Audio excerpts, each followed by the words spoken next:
This episode of Nuff Said is brought to you by Tweaked Audio. To get awesome headphones, go to tweakedaudio.com and use the coupon code Southgate to get 30% off, free shipping, and a lifetime warranty. Or you can get there through the link on our website, southgatemediagroup.com. Recording has started. I love that intro music. It so makes me happy. Hello, dear listeners, and welcome once again to Superconnectivity. I'm your host, Charlie, the Professor Esser. And with me, as always, is the blue-eyed bomber of the Burger Pits. Phil me, and Perich. Welcome, Philip. Oh, so glad you're here. So glad to talk all the things we need to talk about. And, the big talk out there in the universe we call fandom is little baby Yoda. Oh. And what an awful, awful person he is. But I'm not here to talk about that per se. Yes, baby Yoda, he eats things. Children eat things. High cholesterol. But I want to go a little bit deeper than that, because there's all sorts of things in between the episode that got us everyone angry and this episode. Although, so the people point out, hey, he actually ate 2 different eggs, and no one's crying about the other eggs he ate. So, Well, you don't know that. We don't know. We if that spider had any kind of language, we couldn't understand it. Well, I don't know. All I know is, and I think Rob made an interesting point when we were discussing that online, which is that, that the Buddhists believe that even plants scream as we eat them. Yeah. So, I don't know if that's true, and maybe a lot of Buddhists are really offended, saying, we don't believe that! Who the heck told you that? That is awful! That is like... Robert Southgate. Robert Southgate, yes. So send your letters to Robert Southgate of Southgate Media Group, Master Doom. No, but the thing is, I actually have a weird left-handed theory. Oh. Hey, left-handers, you can take that as an insult or you can take it as a compliment. Left-handers, they think out of the box. They come up with new ideas. They're brilliant. They're important. So I have this theory that what if the prophecy of the one to bring balance to the Force was never actually Anakin Skywalker? What if Yiddle, the child, is actually the one meant to bring balance to the Force? Meant to exist outside of the dichotomy of the Sith and the Jedi. I don't know why, but I always assumed that, they thought it was Anakin, but then they were wrong and it was supposed to be Luke. But then maybe it wasn't even Luke, maybe it was Rey. And you know what? Here's what I tell you. That's some human centrist thinking. Well, I didn't know about... A little human supremacy there. Oh, well, obviously the chosen one had to be one of us humans. Well, that was before I knew about the child. Well, true. And for what it is, people were trying to hammer Vader and Luke into this prophecy, and then maybe it's Rey, but Rey's the Emperor, But really, if we look at the child, we have this being who is born of the Force. Now, it is said that the one who brings balance to the Force will destroy the Sith. But here's the thing. Why do we assume that destroying the Sith means killing the Sith? Again, that's that evil Jedi mindset. Because as you know, from my perspective, the Jedi are evil. Yeah. That's an Anakin line. Tristan likes to throw that at me all the time.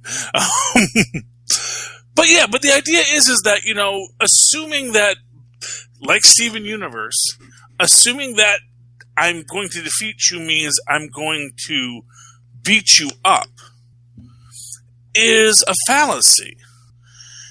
And I get this idea in my head about Yoda and his species.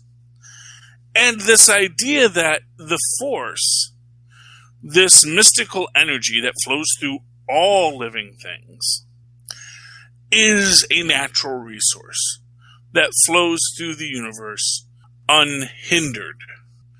But that what the Jedi and the Sith both do is seek to control it for power. Now, maybe they say, but I will use my power for good, or I will use my power for myself because myself is the highest good. That is basic. That is basic Randian capitalism, broken down for you. You know, and that's it, because that is the dichotomy that we see all the time with the idea of power. The idea that, oh, I have power, I will use it for good, and the idea that I know what's good. Whether I think I myself is the highest good or you, the populace, are the highest good, and we will make all these things the way they should be, making yourself the central arbiter is where everything falls apart. And that, arguably, the true goal is to find balance. To find that place where we aren't trying to control things, but we let things exist and try not to screw things up, and I know that it's almost impossible. You want to hear crazy? Yeah. You want to hear a crazy theory I was thinking about before? Sure. I don't know if it works, but this takes place after. I mean, Mandalorian series takes place after Return of the Jedi, right? Mm-hmm. What if the child is a reincarnated Yoda? What if Yoda is the child who is born to bring balance to the Force? I mean, that's interesting. See, we don't know. Because we never see more than one of them at a time. Well, this is true. I mean, I know, because we do see Yaddle. We do see one more of Yoda's species. Okay. Although it's an interesting idea. Maybe there's just two at any given time. And, interestingly enough, Amy Sedaris makes the point, if this thing ever molts or splits or what have you, suggesting that we assume tridactyls reproduce sexually. No reason to assume that. We give them genders, but that could just be random, phenotypes, They don't have to be exactly what we think they are, Just because they have hair, just because Yoda used to have red hair and eventually went bald and gray, doesn't necessarily mean he's a man. Even what pronouns they use, they may be using these pronouns for our sake. Yeah. Or, I'm sorry, for the human's sake. Well, I was going to say, they might be wrong, but I thought people called him he. So that's the... Well, yeah, but that's the thing. But, it's like, sure, call me he. Because apparently that means someone you'll listen to in your patriarchal, white universe of humanoids. Call me a he. If that gets you to listen to me, fine. I'm Master Yoda, That's the thing. It's like, if the tridactyls don't operate on that rigid structure, which maybe they don't. Or what if I mean, I'm not that familiar. I've never really watched Doctor Who, but what if, like, they regenerate? What if that Yoda, they regenerate, but they start off as an infant again and they go to...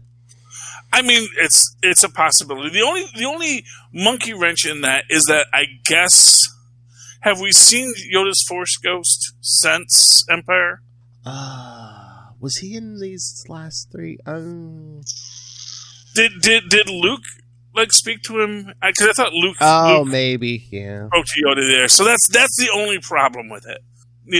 Although then again, we don't know how Force Ghosts work. They could be moving through time, and maybe there's always an elder Force Ghost Yoda, and there's always a baby Yoda. Maybe it is like the Holy Trinity, the Father, the Son, and the Holy Ghost, all three separate entities, but all one being. Or even if you reincarnate, you leave a piece of yourself in the Force. Exactly. I mean, and for what it's worth, there's a lot of religions that do have that idea. I believe Shinto has the idea of that there's a part of your soul that stays and a part of your soul that ascends, and all these kinds of things. So I mean, there's lots of possibilities, but like I said, this idea of this prophecy, which and I was trying to get to, I'd like to actually read the text of the prophecy. It's like, well, it's a made up thing, so there's not a text. This stuff isn't really canon, It's like, it's whatever, it's literally whatever Disney decides, okay, that's what's canon now. Which is why Star Trek fans get mad. But it's like, if you had a consistent canon to start with, if you had a real canonical universe to start with, well, no one would be trying to do this to you. Well, in their defense, too, I mean, a lot of prophecies are very vague sometimes, too. Well, that is actually that is a completely other thing that I've been kind of thinking about. Speaking, and I know this is stupid because it hinges on the prophecies of Nostradamus. Not your Donald Trump thing again. Well, it's the idea that you have the Antichrist, and there are several Antichrists, and at every turn it comes to a point where will the world turn away from the Antichrist? Well, I think we did the other Tuesday. Well, exactly. That's the idea. Now, he wasn't the first, may not be the last. And that's the idea. There's not just one prophecy. This is a prophecy, and if you think about it, so if you want to look at this as an idea, history, as they say, history never repeats, but it always rhymes. And a prophecy at its core, it has to be vague because it has to be true. But it can only be true in understanding because it is vague. Because if someone wrote the prophecy that said, tomorrow you're going to go out the street and get hit by a truck, say, well, then I just won't cross the street. And well, no, because fate has willed it, so you'll find yourself having to cross the street. But, free will says, well, no. I mean, even if there's a kid in the street, I'll let the kid die and I'll be fine. If that's where you're going to be, I'm just saying, it's like you can't make that statement. Or you can say, hey, I want you to go out in that street. I want you to watch the street constantly. I'm going to pay you $5. And if anyone looks like they're going to get hit by a car, you run out in the street.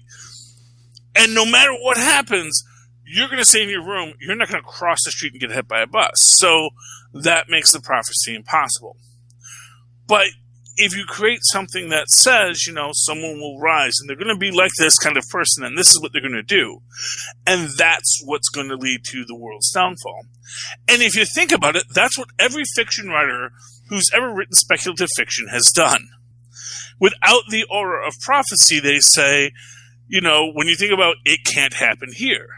That great book, and I'm blanking on the author's name right now, but basically it says, when fascism comes to America, it'll be wrapped in a flag and carrying a cross. And it's like, da-da-da-da-da-da. Now, that author wasn't a prophet. He had no whispering muse from the future saying, warn them, warn them. He was just an author who looked at how history looks at how stories are told, looks at what America looks like, and then wrote a story. So in that sense, when you look at the prophecy of Bounce to the Force, you have to ask, who is interpreting this prophecy? Because again, when you look at things like the Antichrist prophecy, how there are people that, if you don't believe in the Antichrist prophecy, and you read it and you look at Donald Trump, you go, whoa, 1 for 1, what's going on here? Why aren't you people freaking out? But because that's not what they want to see, they don't see that. So, likewise, I get the feeling that the prophecy of the one to bring balance to the Force is seen through this warlike Jedi Knight view. That's the thing, it's the Jedi Knights. They're not just like the Jedi monks. Which is, they're not the Jedi sitting in quiet contemplation, considering, no, they're also ninja, starfighter, laser sword guys. Oh, yeah. But, what does it have to do with the Force? It is only in the sense that we must fight the Sith. Well, I think to prevent them from using the Force for evil. But then it becomes, because now you're fighting the Sith, now you hate the Sith, and you fear the Sith. And, and fear leads to anger, and anger leads to hate, and that is actually the path of the dark side. There's a reason why the Sith are pulling from the ranks of the Jedi. Because the Jedi are the one who are feeling this anger and this frustration with the limitations of the Jedi Code. I mean, again, like you were saying, fighting the Sith might not mean, literally beating them. I think it's interpreting the prophecies, and it's like they've told literally, hey, we got to fight the Sith, and maybe it's not fighting them physically, maybe it's fighting the idea of the Sith. Well, exactly, and that's the idea, is that you don't defeat the Sith, and likewise, you don't defeat the Antichrist by punching them in the nose. You defeat them by taking away their power. by whatever that power is. And that power can be just the way that people see the Force itself. Because so long as both the Jedi and the Sith see the Force as an energy to be controlled, they will both always be at battle. Mm-hmm. But once they can see the Force as a river that flows through all things, then they can be at peace with the Force. Then they can have a Force that is a force for all life in the galaxy or the universe, you know? Mm-hmm. And that's what I think Baby Yoda does. He is a child. But it's like, I feel the tridactyl race must be a race so attuned to the Force that they just evolved within it. So yes, they can move things, they can do things, they can lift things, but they are never utilizing that Force to control things. They are just being a being within the Force, swimming in it in the same way that a fish swims through water, a human moves through air, or a bird flies. You know, or a Horta moves through rock. Just throw some Star Trek in there. Because we need something that moves through rock, or a mole digs through the earth. So, that idea is, I think that the idea, that's what Yiddle could bring to the Star Wars universe. And the fact of the matter is, if Disney's like, okay, we've fulfilled our contractual obligation to Lucas, we don't have to make any more of these rotten Skywalker stories anymore. Let's see what we can do with this universe. And for them to left-handedly, through the great Jean Favreau, I always give him the French pronunciation, they're going to say, actually, this is the prophecy. And that, spoilers for tonight's episode, that we're going to be meeting Ashoka next episode. Well, hopefully. Or we're on the road to Ashoka. Yes. I'm sorry, what? Sometime this season. Sometime this season, yeah. Well, because at the end of this episode, they say, you know, the other Clone Wars character says, oh, go talk to Ashoka on this place. Which is like, oh, you guys have met now. It's like, yeah, you know, we're all palsy. We're all palsy-walsies from the old days.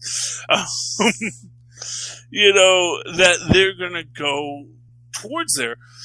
Ashoka, of course, aside from being the ultimate fan favorite Jedi, or the ultimate fan favorite, not a Jedi, not a Sith, almost as if someone who is bringing balance to the Force, because they see both the lies of the Jedi and the Sith. Gee, isn't that an interesting turn of events on that whole conversation?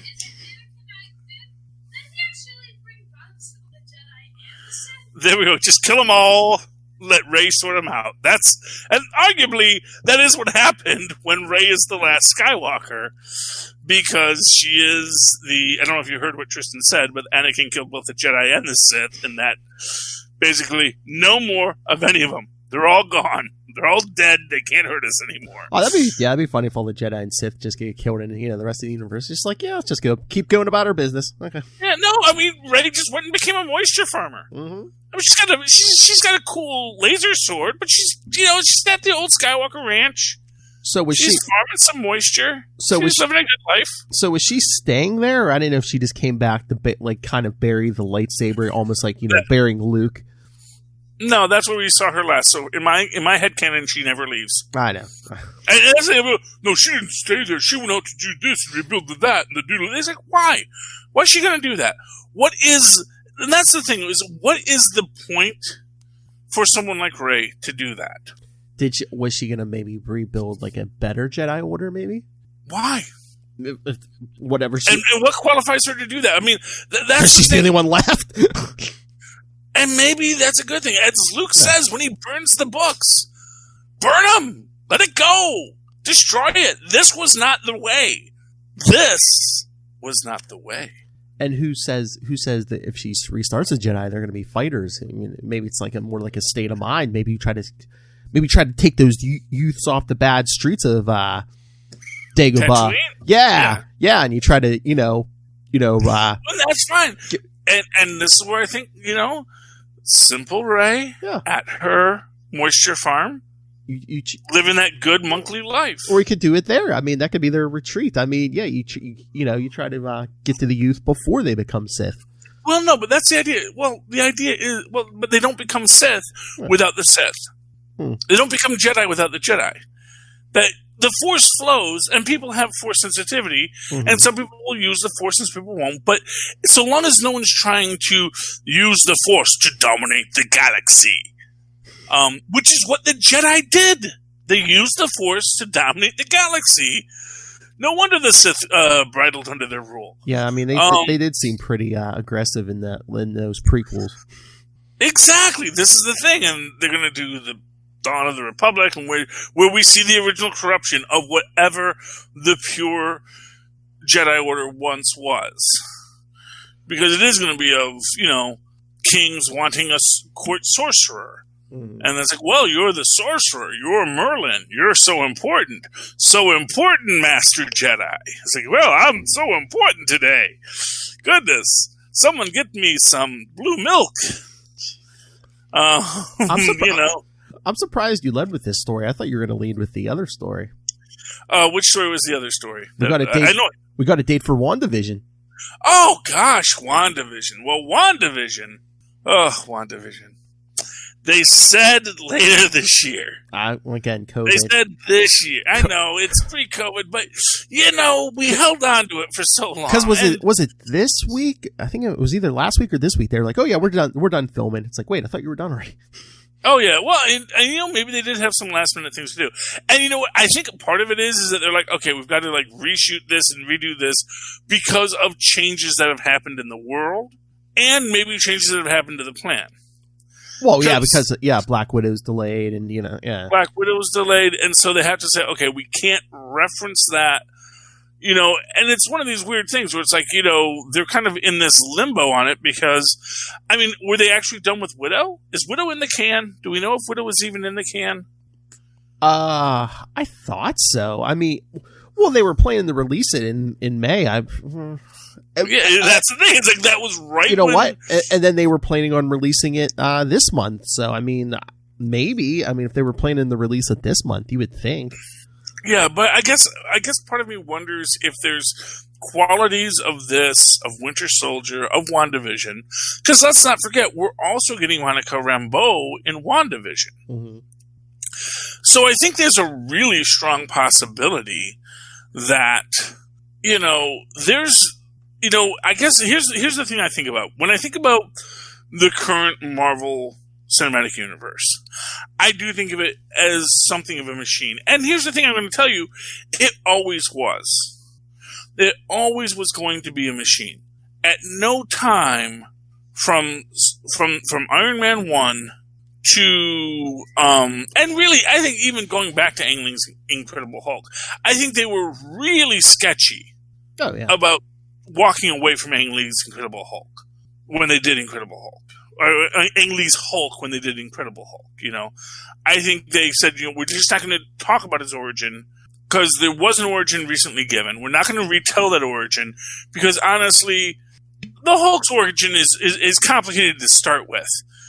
Especially when you consider that 90% of people are thinking about the Bruce Banner origin anyway. The David Banner?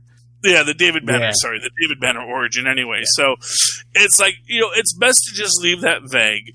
But, every so often we may make a reference to it, or something along those lines. And, but again, when they made Incredible Hulk, it was very much from the second they did that, always meant to integrate Stark. Mm-hmm.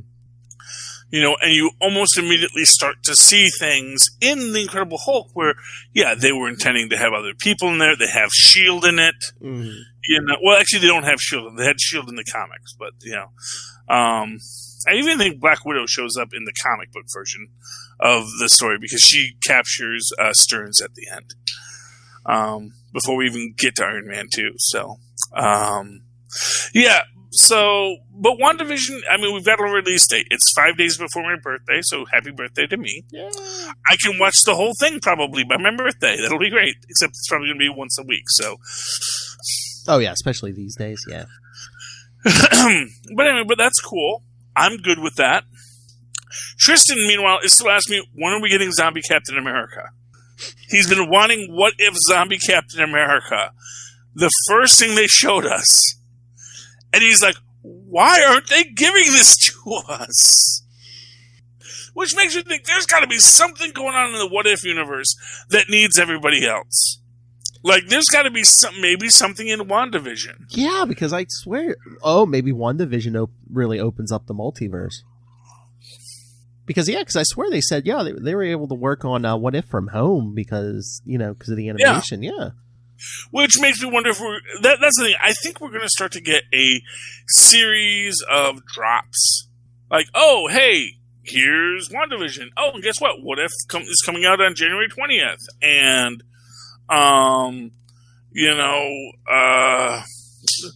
Falcon Winter Soldier, February 1st, Mm-hmm. I will be shocked if that's not what starts to happen.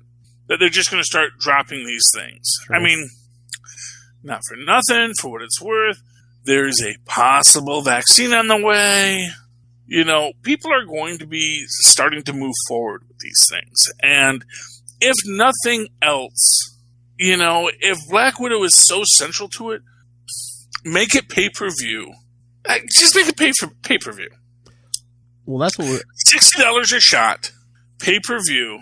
Well, you're going to make your money back. Yeah. You're going to make your money back. Because we'll have to see. Because I think we're going to talk about it on Capes and Lunatics. I guess there's a thing now. I guess they're saying Warner's is mulling over. Do they release Wonder Woman in January or February on HBO Max, or do they wait till the summer? Yeah, well, but that's the thing, and of course, I mean, for DC, there's no loss in that movie for because it's not like they know where they're going to go after it. It's like, yay, we had Wonder Woman. Now what? Now what? Yeah, it's like they don't know. And honestly, from their perspective, it's like they're actually in a better position in that sense because they say, let's see if this Snyder stuff does anything. Oh. Look, they got because did you see, Phil? They get that Zack Snyder himself showed us on his phone the image of Martian Manhunter. Because Phil, the one thing I said when I watched Justice League was, what this film needs? More characters. I need more characters in this. I just need. I need my lantern. I just need people that are just there for fan service. They're not actually going to do anything. They're not going to. It's just like Cyborg. They don't have to have a story. I just need them to be there, to be a physical body for my nerdery. Forget a serviceable villain. Give us more heroes. Well, or just more of it. Just more and more and more. I know. Just more glitz and glamour and more time, sparkles. More time, more boo. They need a They need a Rip Taylor. That's what they need. They just need the confetti. And that. As you can see, I'm a big fan of Rip Taylor. Yeah. Goodness me. Yeah, but that is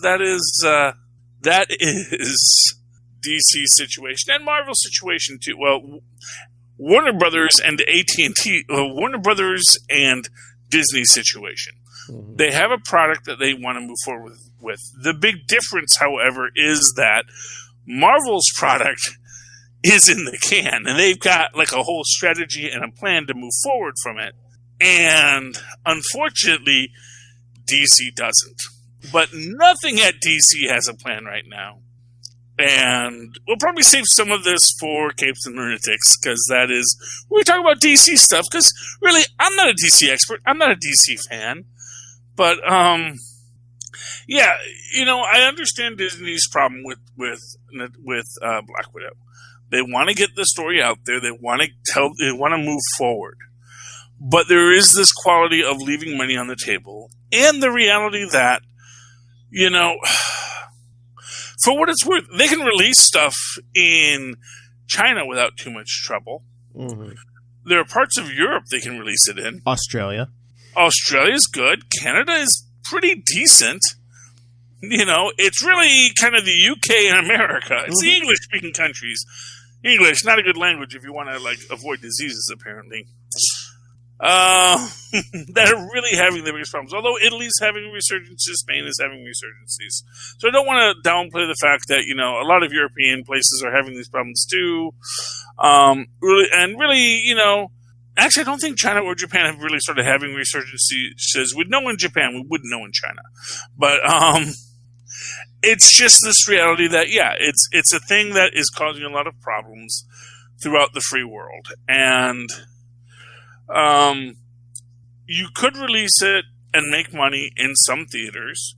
And it's not like theaters are closed. There are some places where theaters are open with proper social distancing and things like that. But the fact of the matter is people don't really want to go to the movies right now. That's the big. It's not even really the virus. It's that no one wants to risk the virus to go see a movie. And they could say people will risk the virus to go see Black Widow. And honestly, I think they would. So, yeah, a lot of people would. But again, like I've said before, I don't think Disney wants that bad publicity if you get like huge COVID spikes in, centered around Black Widow. Yeah. It's a Black Widow really is a Black Widow. No one wants that headline. No, it's not a good one. So they've got to be careful with that. But, but at a certain point, it's money on the table. Well, yeah, I mean, they could easily go to Disney Plus, but again, it's like, you cut out the theater, but then you don't want the bad publicity, people are sick. And, I'll even go you one better. It's a whole complex thing about who gets paid what. Because, so Scarlett Johansson got paid up front, of course. She probably got paid nice, but she got certain back ends. And the fact of the matter is, it's like, I got cheated on my back end because this was supposed to be a theatrical release and it wasn't. And because of that, now I need to demand something else. And it creates a whole different dynamic of uncertainty for a company like Disney. Or could they rework the deal where they she gets a portion of whatever they would make off of, if they do the whole Disney Plus thing where they're like, okay, if you have Disney Plus, you got to pay $30 extra to, get the movie and to pay Scarlett Johansson, well, that's what I said. Charge $60 for it at this point. It's like, that's the thing. It's like there's a lot of legal issues involved too. So it's like we all think it's like, they don't want to release it into theaters, but actually it's that there are probably a lot of very complex contracts that are already in place that people are having trouble negotiating and working through. And so, that's what they're trying to figure out. What are we going to do with those things? And do they do it? Do they not? I don't know. One thing we do know is that streaming services and television are doing well. Oh yeah. Again, there was some article they said comic book sales were actually up this year over this time last year. Now, that's what I said. I'm like, yeah, I'm pretty sure anything that you can do at home is probably the sales of anything you can do at home are up. Well, exactly, which is why Disney made the decision, DC made the decisions they did this week, which we'll talk about over on Capes and Lunatics this week. Yes. Or at least, that's the rumor. Yes. Oh, that's a rumor that's been going around for a while, but we won't get to that right now. But I'd like to tease the next episode for people, or the next show for people. But here's the thing, and there is this competition between Disney and Warner's for numerous reasons, and another blow has been struck in it with the announcement that Freakazoid will be coming to Teen Titans Go. Guest star, yeah. A guest starring by Paul Rugg, who I believe, or Paul Rugg, I'm not quite, I can't remember if it's Rugga or Rugg, who I believe was one of the producers on Animaniacs, who isn't involved in the new Animaniacs. Mm-hmm. And although I'm reading stuff that says it was a positive thing, there's other, of course, always nerds on the internet who says, no, it wasn't positive. He was cut out and he's mad.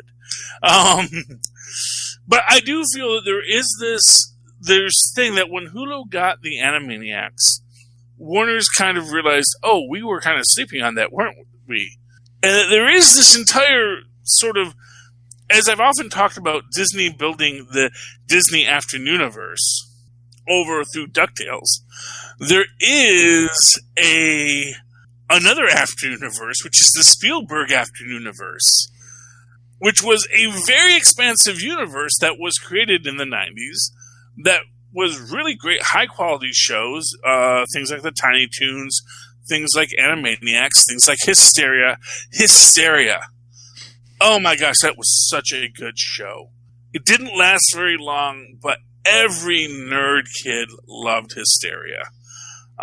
Maybe not Phil, but I don't think I've heard of it. Oh, it was, it lasted a very short time. Okay. Basically, educational television? Or let me put it this way, YouTube videos about history where they have a lot of screaming and silliness, but they're actually trying to explain to you a very complex idea from history or science or literature. Okay. That was Hysteria. That was the first, arguably the first drunk, I really want to go back, I guess you could say Schoolhouse Rock was the first drunk history. But it was this idea of telling historical ideas in this cartoon format, utilizing kind of a lot of silliness that may feed into it. But this was another Steven Spielberg project. He wanted something that was a little more educational, I guess. But as we talked about, when Hulu announced the Animaniacs were coming back, they brought in that suddenly Warner says, we're developing Tiny Toons, which was actually the first part of the Steven Spielberg-verse. Which is, and it's a great show. I liked it. That's, that they introduced the world to They Might Be Giants, which is a great thing, which of course was on Warner Reprise Records, which it all kind of comes full circle for synergy there, I guess. It's like, it was funny because like when they did their music videos show and Warner's, it's like, well, who's a new artist we can use? I don't know, use They Might Be Giants. But they used Istanbul, not Constantinople, which suddenly became the earworm for a lot of kids of that age. History. Anyway, but the reintroduction of Tiny Toons, I'm excited about it because I actually liked the Looney Tunes on HBO Max. I think that their cartoons, like I said, speaking of HBO Max, there was something of news in it, which is that Roku has said, there is a workaround. That Roku is saying, here's how you get around it. You have to download this Apple product, and then you can get HBO Max on some of our devices, which is, it's weird, first off, that it's coming from Roku itself.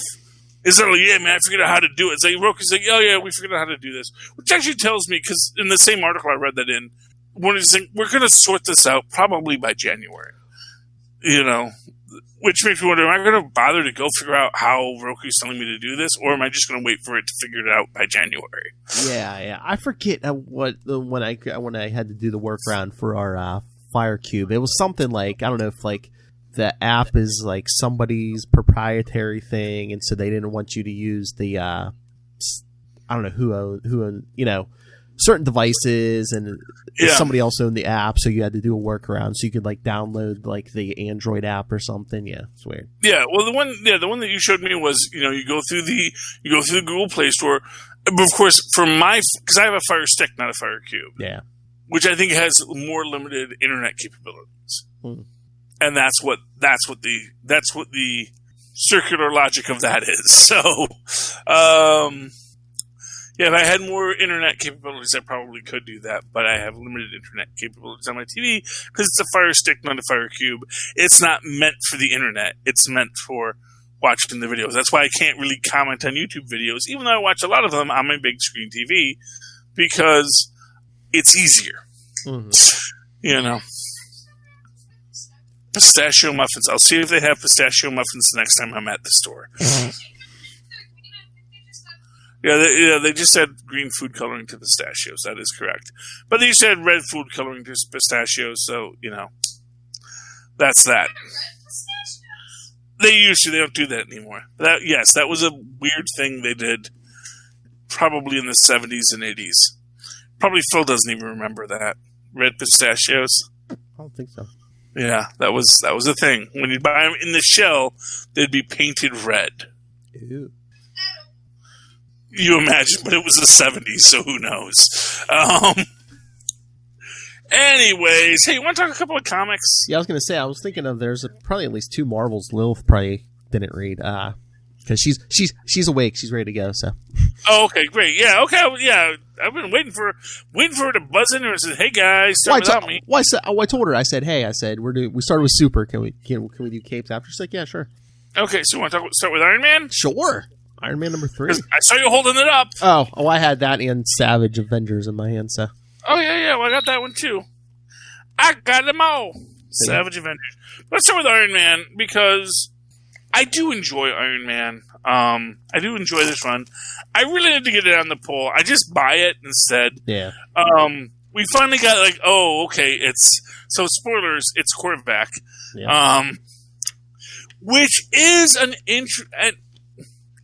not to spoil things, but I can see where they're going with this. Because Tony's going old school, doesn't want to be in that tech place. And now he's got to go up against Korvac, the ultimate computer man.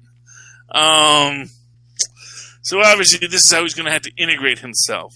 But man, I love Patsy Walker. This book should be called Patsy Walker featuring Iron Man. I'm sorry, she is the best thing in this book.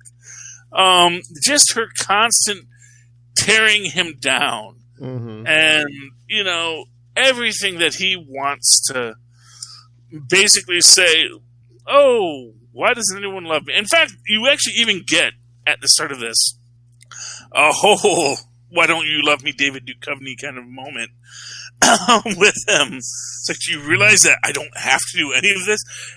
Honestly, you know what that sounds like when he's doing that whole mental thing? What?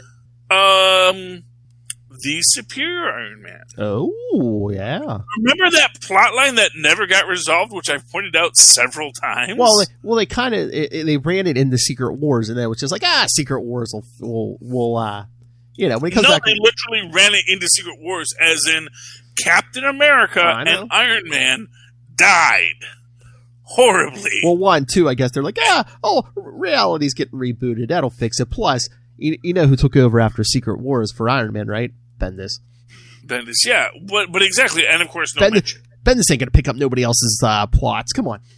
Yeah, but the idea... But like I said, but it was an interesting aspect of it. Yeah. Expressly because you had 2 characters who had been changed beyond real recognition. Oh, yeah. And they're both going to die. And they were the 2 characters who were very iconic to the Marvel Universe, who are going to be the last ones who die in the Marvel Universe. And that's the idea. And the idea that Captain America is going to straight up kill Iron Man because he says, you know what, heck with it. I don't know what's going to happen, but you're not going to the future. Whatever else happens, you're staying here. Because I don't have to, I think it says, I don't have to beat you, I just have to keep you here long enough. And that's what he did. And they both got obliterated. But now, maybe these are the hints of that Superior Iron Man coming back. That maybe there is this quality of Tony that is, I can do whatever I want, to quote the great Homelander. Maybe Superior Iron Man didn't disappear. Maybe he was just buried for a while. Yeah, maybe. So, I like this. I like this whole harnessing lightning thing. And the fact they built like a bunch of these lightning towers throughout the world, which makes me wonder what's the end game of that. It's like is that going to be like a thing? I don't know. Well, I guess it's like the idea of harnessing the electromagnetic force of, or is Korvac going to try to harness something else from space? And he just told Tony it was lightning, which he uses here. But yeah. Oh no! I see what he's doing. He's gonna, how Korvac doesn't have legs. He's going to basically become Korvac the Living Planet. Oh, no. He's going to use the electromagnetic nature of the Earth to basically build this circuitry system throughout the Earth, in which case these little iron rods start to look a lot like transistors and a motherboard, and he's going to try and take over the Earth literally. And then he's going to take the Earth to destroy everyone else and control everything. Which is, again, one of these things we saw, I think, was it this issue or last issue, where we see him in the hive and saying, oh yeah, you want to make the world better for humanity? It's like, boy, that is so short-sighted. Why do you want to just make the world better for humanity? Yeah, I think it was last time, yeah. Yeah, and it is, by the way, I have to say, everyone loves Alex Ross covers, so. Oh, yeah. You know, I am surprised. They were like doing, Alex Ross must be doing a lot of work. Because they constantly, and he seems to be like the designated cover artist for Iron Man right now. Which is pretty impressive for the amount of detail that man puts in his work. And you know what? For what it's worth, you look at the cover and what I just said, and the idea of Korvac the Living Planet, what does it look like we're looking at there? Oh, yeah. I mean, look at the whole, almost the whole, like, half the city under Iron Man is, it looks like giant flaming Korvac or something. Yeah, I think they gave him some notes. And he said, okay, well, I'll paint this, paint that. No one really noticed, so. You're not supposed to use that cover yet.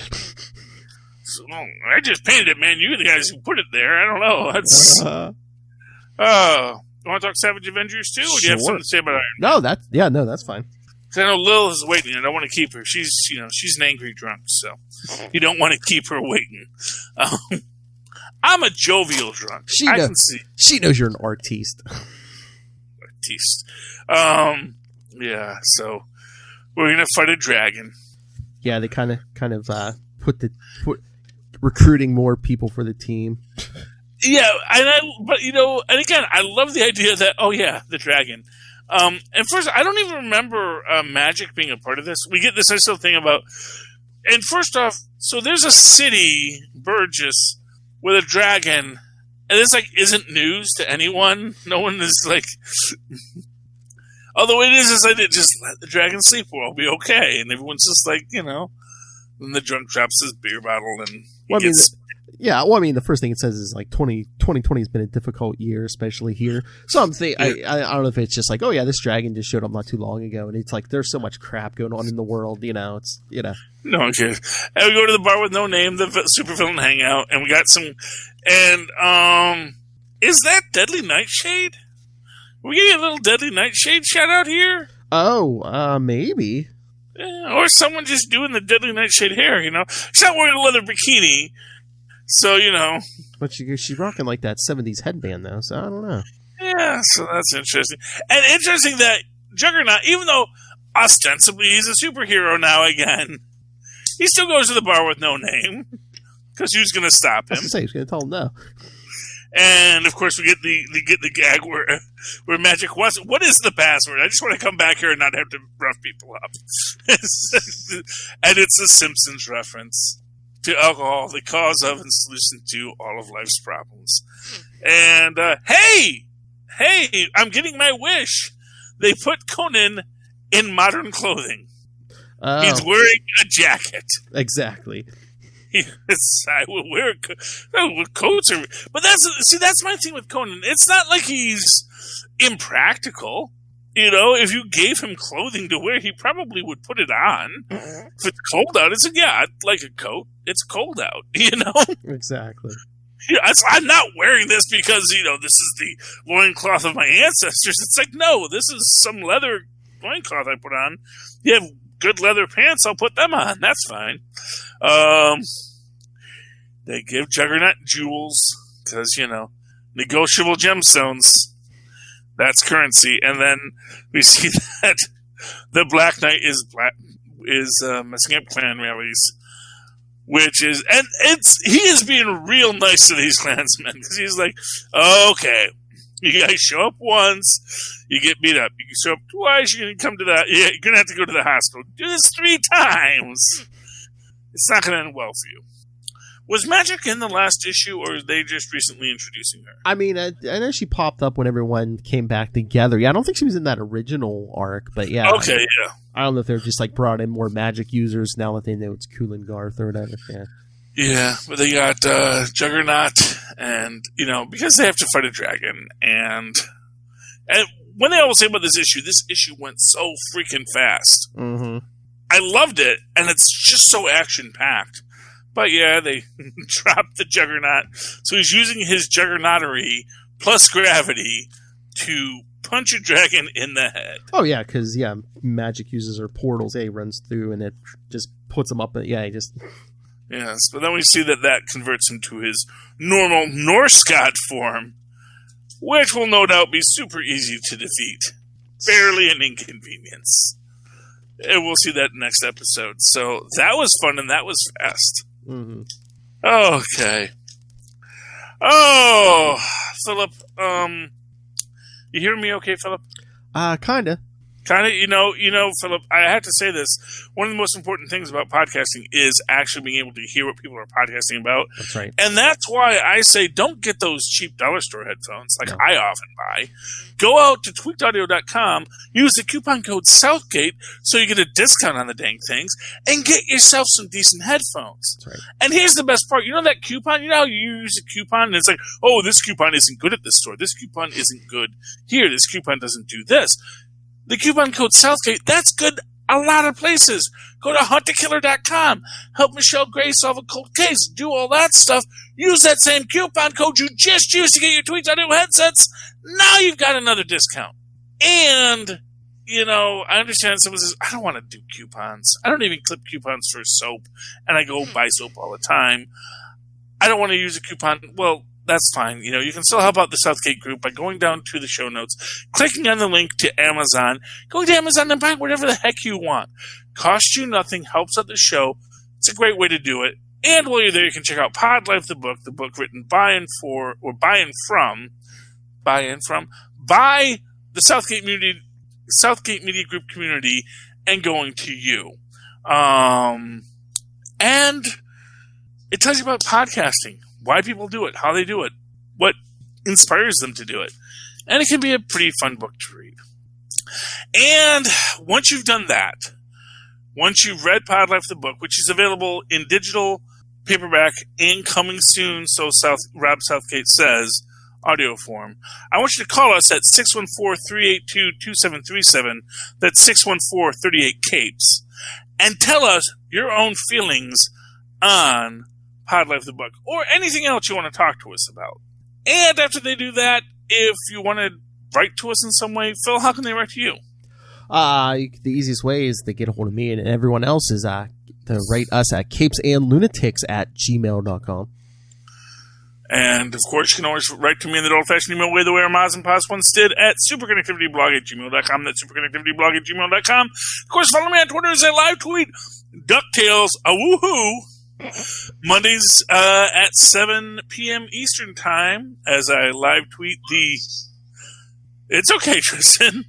Resurgence of the Disney After Universe at Charlie Esser. That's CHARLIE ESSCR. For quality. Bing! Thank you, Maz, and thank you, Tristan. All right. All right. That has been another episode of Superconnectivity. Please come on back and Superconnect with us again. Thank you and good night. Thank you. Good night. Wow, what little hellfire? What, you mad at me for something? Wow. Maybe she was just impressed by your greatness. I do my best. I do my best to do my duty to God and my country, to help other people at all times, and to obey the law of the pack. That's the Cub Scout oath. Oh. I don't remember the Boy Scout oath because it was much longer.